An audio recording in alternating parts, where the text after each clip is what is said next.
యూపీలో చండీగఢ్ దిబ్రూగఢ్ ఎక్స్ప్రెస్ రైలు పట్టాలు తప్పింది. చండీగఢ్ దిబ్రూగఢ్ ఎక్స్ప్రెస్ పట్టాలు తప్పిన ఘటన.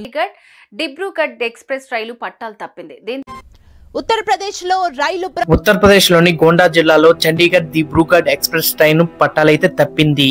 ఈ ఘటనలో 4 మరణించారు, 20 మంది పైగా గాయపడ్డారు. ఈ ట్రైన్ యాక్సిడెంట్ అనేది గురువారం మధ్యాహ్నం 2:35 అయితే జరిగింది. బాధితులను హుటాహుటిన ఆసుపత్రికి తరలించి చికిత్సను అందిస్తున్నారు.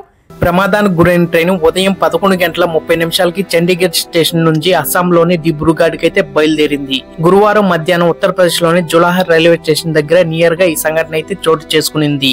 అంతేకాకుండా ట్రైన్ లోని 4 ఏసీ బోగులు సహా 12 బోగులు పట్టాలైతే తప్పాయి. 12 బోగీలు పట్టాలు తప్పాయి. ఈ ట్రైన్ ప్రమాదం ఎలా జరిగిందంటే, లోకో పైలట్ కి పేలుడు శబ్దం వినిపించిందని చెప్పాడు. అప్పుడు అతను ఎమర్జెన్సీ బ్రేకులు వేయడంతో ఈ ప్రమాదం అయితే జరిగిందంట. But CRS team and railway department team ఈ ప్రమాదం మీద ఇన్వెస్టిగేషన్ డీప్ గా అయితే చేస్తున్నారు. Heard a loud explosion-like sound before the derailment.